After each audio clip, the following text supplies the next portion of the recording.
Hola, ¿qué tal? Italia, como ya sabéis, es la nueva campeona de Europa Sub-17 y vamos a repasar un poco los jugadores, las próximas estrellas que vamos a sacar de este Europeo Sub-17. Como habréis seguido en mis redes, estuve en Tallin cubriendo allí las semifinales y la final. Una lástima para España que cayó en los penaltis y finalmente Italia, que fue la campeona en otra tanda de penaltis, en este caso contra Bélgica.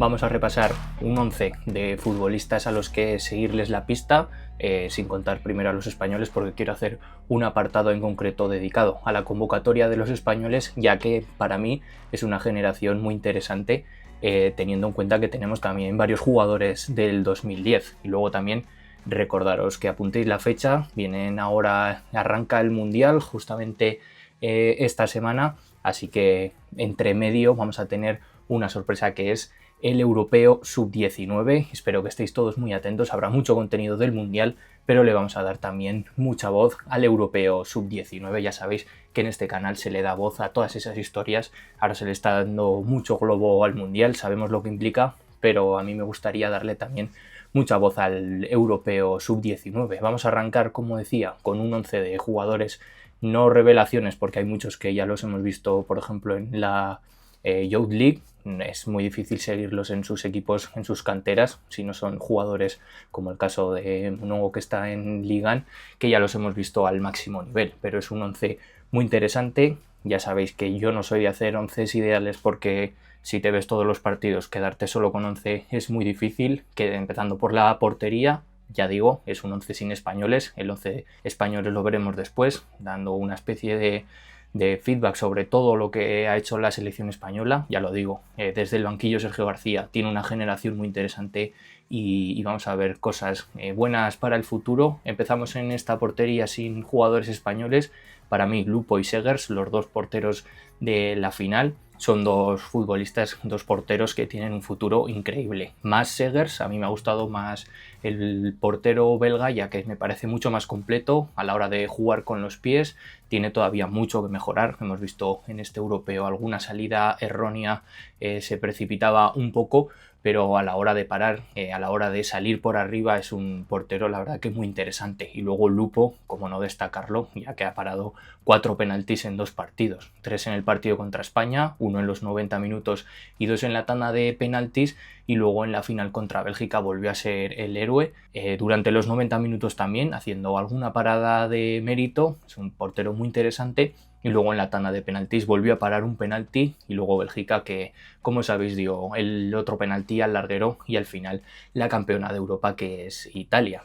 En los centrales, la verdad que es una posición que me ha llamado mucho la atención en este europeo, porque sobre todo en España, como ya veremos con Mayans, pero hay mucho nivel de centrales. Sobre todo destacar Pavic en Croacia, el futbolista que ya lo he venido repitiendo del Bayern de Múnich. Tienen ahí un diamante que todavía tiene mucho que pulir. Como Croacia no pasó de ronda, parece que haya brillado menos, pero es un futbolista muy completo. Luego la pareja de centrales de Bélgica, que a mí me ha parecido una de las mejores, se han compenetrado bien. En Bamu, el capitán, por arriba, uno de los más potentes, y luego Blondel, que llama un poco menos la atención, pero es el que ha entrado en el 11 ideal de la UEFA, del torneo Sub-17, y es un futbolista zurdo, mucha salida de balón, tiene una salida bastante aseada para el desplazamiento largo, también para asociarse con los centrocampistas, con el doble pivote que tenía en este caso Bélgica, y luego a la hora de ir al cruce y corregir, son dos centrales, los dos belgas, muy interesantes. Y luego para mí un central que yo creo que tiene ya potencial para dar el salto a equipos importantes en Italia es Barali. Viéndolo en directo me da un poco la sensación de parecerse mucho a Militao, un central que a mí me gusta mucho, sobre todo por esa concentración, pero que vista desde fuera parece que no la tenga, porque es un futbolista que está siempre atento para ir al cruce, siempre atento para salir a cuando vienen a recibir ese delantero muy móvil o esos mediapuntas que bajan a recibir, seguirlos, o si sabe que va a dejar un hueco atrás, no seguirlos. Es muy listo a la hora de tomar decisiones, y a la hora de defender también me ha parecido bastante interesante. ¿Por qué digo que se parece a Militao? Sobre todo por esa sensación de parecer que está desconectado, que parece que sea un futbolista que no está metido en el partido, pero que en realidad lo tiene en la cabeza todo, es muy inteligente tácticamente y está siempre para corregir, para ir hacia adelante o en su defecto para ir a las correcciones hacia atrás, tanto a la espalda de los laterales como vimos en la final con los dos extremos, así que Barali es un proyecto que tiene ahí en la defensa italiana muy interesante. Luego por la derecha destacar a Chambón, el lateral derecho de Francia. He puesto al Moravet por la izquierda porque es un futbolista, ha jugado gran parte de los minutos por la izquierda, pero como habréis podido ver es un jugador que le da igual jugar con la pierna izquierda que con la pierna derecha, jugar por izquierda, jugar por la derecha, en su equipo lo hace igual. En Bélgica lo hemos visto en las dos bandas. Es un futbolista muy completo y para mí uno de los más brillantes de este torneo. Para ir hacia adelante, si juega por la izquierda para meterse por dentro ya que le viene bien hacia la banda derecha, o llegará a línea de fondo e incluso poner buenos centros con la izquierda y asociarse porque va sobrado con las dos piernas. Y luego por la derecha el que es un poco más completo a la hora de defender, algo más físico y sobre todo para ir arriba y abajo, Chambón de Francia, también un proyecto muy interesante. Pasando al centro del campo, veréis que hay muchísimos jugadores. Al final es muy difícil quedarse con solo uno porque algunos brillaban en 2 partidos, otros en 3. Es muy difícil que hayan brillado en todos los partidos, como va a ser la excepción de Tunkara o Perillo, que me ha gustado muchísimo. Aquí me quedo en una posición algo más de pivote o de contención, con Gianluca Ocon. Lo vi en el Brujas, en esta Youth League, lo he seguido porque me llamó bastante la atención. Llegaron a la Final Four y es un futbolista que no brilla mucho con balón. Para eso tiene 3 futbolistas más acompañándole en el centro del campo en Italia, o 2 en el caso del Brujas cuando jugaba en 4-3-3, pero es un pivote que siempre está ahí, siempre para estar a las ayudas, y cuando le toca estar en la salida de balón es un futbolista bastante correcto. Luego ahí también pueden entrar a Mauch, que se le está dando esa comparación un poco como Vitinha, un futbolista muy móvil, pero que en realidad lo que está haciendo es ponerse como mediocentro defensivo. Lo único que no brilla tanto a la hora de ser físico, pero es importante también para recuperaciones y luego muy aseado para sacar el balón. Y luego también Nasnas de Dinamarca es uno de los que más me ha gustado. De la selección danesa veremos también en punta, pero podía entrar también Vestergaard, que lo ha hecho muy bien en Dinamarca. Han sido los 2 mejores, yo creo, creando en el centro del campo de Dinamarca, así que 2 proyectos interesantes a los que seguirles la pista. Luego destacar, ya sea como interiores o doble pivote, como lo queramos llamar, Van Gelder de Bélgica, que se ha compenetrado muy bien con Dierks, por ejemplo, en semifinales y final. Futbolista también muy móvil y muy interesante a la hora de mover la pelota. Y luego Biondini, que igual ha llamado un poco menos la atención a la hora de crear, pero al final es el capitán de Italia y se ha hecho muy importante, tanto en las ayudas a la hora de defender las zonas entre central y lateral, luego a la hora de salir tiene una conducción de balón espectacular, tiene una clase increíble en sus condiciones para salir, conducción también con balón increíble, tiene una zancada y un estilo que es de super clase, esa clase italiana que recordamos por ejemplo con Pirlo a la hora de conducir. Y luego también, como digo, es muy sacrificado para defender, y en ese 4-3-1-2 de Italia, tirándose hacia la banda derecha y ayudando mucho, yo creo que es donde más ha brillado. Veremos hacia dónde avanza y se puede sacar todo su potencial, sobre todo mejorando a la hora de manejar el balón. Y luego en una especie de media punta, para mí los que más me han llamado la atención ha sido Driesen de Bélgica, que es un jugador que estaba en todas partes, era un 10 pero se movía por todo el frente de ataque, o a la hora de defender ayudaba mucho al centro del campo, ha sido uno de los mejores del torneo. Y luego Corigliano, media punta, también muy llamativo a la hora de manejar el balón y sobre todo en 3/4, que ha sido de lo mejor de Italia, ya sea cayéndose hacia las bandas, porque en esa posición de media punta que usa mucho las inferiores de Italia ha sido un futbolista diferencial y para mí uno de los más brillantes a la hora de manejar el balón en Italia. Luego llegando a la delantera, por la derecha tenía que estar Onyaseke, ha hecho un europeo increíble el futbolista belga. También por la izquierda de Bélgica, Enga Kana en la final estuvo más entonado, pero Onyaseke me parece un jugador más completo, algo más redondo, más hecho ya, porque tiene mucho más uno para uno y es mucho más regular. En Gakana, en los momentos que no está conectado, no se le ve ni en ataque ni en las ayudas en defensa. Yo creo que Oniasek es mucho más completo. Y luego por la izquierda, destacar al croata Skafar Sušić.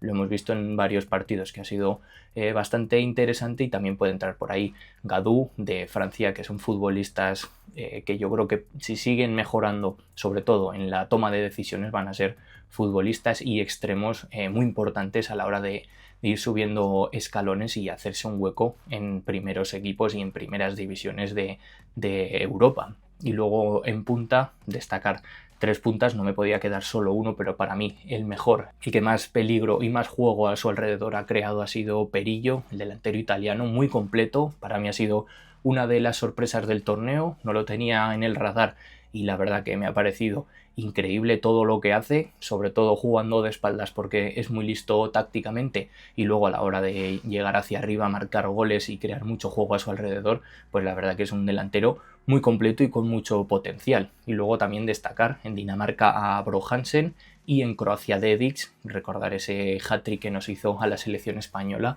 en fase de grupos. Son 2 delanteros que todavía tienen mucho que pulir, pero yo creo que podemos verlo. Vamos a ver en futuros europeos sub-19, en Mundial sub-20, si llegan y siguen sumando en sus equipos y llegando a categorías superiores y siguen avanzando y demostrando que son goleadores y que además saben generar mucho fútbol para la gente que viene por detrás, ya sea a los mediapuntas, a sus interiores o jugando de espaldas hacia los extremos, y luego, pues como digo, con mucho gol. Y después de este repaso de todas las selecciones excepto España, quería poner la convocatoria de nuevo. Lo hicimos en el primer día y lo hacemos en el último. Una España que se quedó en semifinales, pero para mí mereció más. La verdad que las 4 semifinalistas tienen muy buen juego, entonces cualquiera de las 4 podría haber ganado. Nos caímos en semifinales en penaltis, pero hay una generación muy interesante. Destacar en la portería Ponce de Real Madrid, que es el que ha jugado, el que parece habitual. Luego Darlington Chichoro, el portero suplente, y puede entrar como rotación. Va a ser 2 porteros que tengan mucho potencial. En la línea defensiva, Díaz y Jorge Domínguez, que yo creo que está Díaz por delante de Jorge Domínguez. Yo creo que Jorge Domínguez está algo más verde. Lo vimos contra Croacia, que hizo un par de errores que nos costaron algún gol, y luego algo por encima, un paso ya más consolidado, Sergi Mayans, un futbolista que a mí me ha llamado mucho la atención, otro central muy potente del Fútbol Club Barcelona, y vamos a ver si sigue dando pasos hacia adelante. Es una posición ahora mismo en el Fútbol Club Barcelona, en sus inferiores, que tiene muy cubierta, pero yo creo que tiene condiciones para seguir evolucionando. Por la derecha, Expósito, que la verdad que ha cumplido bastante, también podía entrar por ahí Cases. Y luego por la izquierda, destacar la labor de Pesquer. Es un futbolista que no ha llamado mucho la atención, lo mismo que Urrestarazu, pero son 2 jugadores que son muy completos. Desde el lateral izquierdo cumplen hacia adelante, pero lo más importante, cumplen también en defensa. Y luego Pesquer, algo más asociativo, esa táctica que lleva de serie del Fútbol Club Barcelona. Yo creo que va a ser un proyecto muy interesante en la banda izquierda, y Urrestarazu lo mismo. Son 2 jugadores muy potentes y que cumplen sobre todo con balón, pero también que no se dejan a la hora de defender. En el centro del campo, Holmes Jr., que es un pulpo en el centro del campo. En el partido contra Italia nos permitió, y en casi todos jugaba él como pivote único, y soltar hacia adelante a Ian Mencía, que hizo una semifinal increíble, ha hecho un torneo que ha llamado mucho la atención. Un futbolista muy completo porque tiene mucho físico y abarca mucho campo para ir hacia adelante y luego recuperar posición y ayudar como doble pivote al lado de Holmes. Y luego Tunkara, que es el mediapunta habitual. Pueden entrar también Serif Fofana o Baleiro en esa rotación, pero yo creo que el titular se notó un poco falta de fútbol. Baleiro algo más creativo cuando se fueron algunos de los 3 titulares, que para mí son Holmes, Ian Mencía y Tunkara. Tunkara, jugador del torneo, no jugó la final y aún así con un partido menos ha sido elegido jugador del torneo, un gol y 4 asistencias. Es una perla que tiene ahí la Masía, ya se está hablando de que va a hacer la pretemporada casi seguro con el primer equipo. Es de la generación 2010, es un portento físico y además es muy listo con balón, y si encima tiene el apoyo de Ian Mencía y el trabajo por detrás en la recuperación de Holmes, yo creo que Tunkara tiene un potencial increíble para ser un referente de la selección española e ir avanzando escalones. Recuerdo que es de la generación 2010 y ha sido jugador del torneo. Por la izquierda, recordemos que la lesión de Del Pino hizo que entrara Inga, un Inga que la verdad que lo ha hecho muy bien, al igual que Mobaji por la derecha. Han sido dos extremos, la verdad que han generado mucho peligro. Contra Italia tuvieron fases del partido que dominaban ellos, el penalti se lo genera Inga de la nada, luego falla el penalti, pero la verdad que se había sacado esa jugada increíble. Al final el defensa italiano, como digo, comete el penalti, y luego por la derecha también que Mobaji, que ha sido un dolor de cabeza para todos los laterales a los que se ha enfrentado. Y luego cerrando ya con la punta, Roberto Tomás ha sido el que ha entrado más, básicamente porque tiene un poco más de fútbol asociativo, pero Enzo Alves es un futbolista muy completo también. Viéndolo en directo, viéndolo también en los partidos, da un poco esa sensación de parecerse a Karim Benzema, que es un futbolista que parece que no está ahí, pero que está todo el rato en movimiento, está todo el rato apoyando, y que al final tiene mucho más gol que Roberto Tomás. Yo creo que Roberto Tomás le gusta más a Sergio García por el perfil asociativo a la hora de tener luego los dos extremos muy abiertos, pero Enzo Alves, capitán de la selección, y yo creo que va a ser un 9 referente. Vamos a ver cómo evolucionan los dos, pero España tiene ahí una posición de 9 muy bien cubierta. Así que después de este repaso del Mundial Sub-17, como dije, que pude vivir en Tallin, espero que lo hayáis podido seguir. Visteis las crónicas de las semifinales y la final. Una lástima que se cayera España en semifinales. Finalmente, Italia, que es campeona de Europa Sub-17, haré un vídeo también analizando por qué está Italia brillando en las inferiores, porque ha llegado también a finales en Mundial o Eurocopas de categorías superiores, y luego se está quedando fuera, por ejemplo, del Mundial, y no está brillando en torneos importantes de la absoluta. Así que un vídeo que puede ser muy interesante analizando el fútbol italiano en general. Así que, como ya he dicho al principio, estad muy atentos porque va a haber mucho contenido del Mundial, pero también tenemos a finales de junio y principios de julio que voy a estar allí en Gales cubriendo el Europeo Sub-19, así que suscribíos y dejad en comentarios qué os parece este 11, qué os ha parecido la actuación de España y de la campeona Italia en el Europeo Sub-17, y como digo, suscribíos para no perderos nada de todo lo que se viene Mundial y Europeo Sub-19.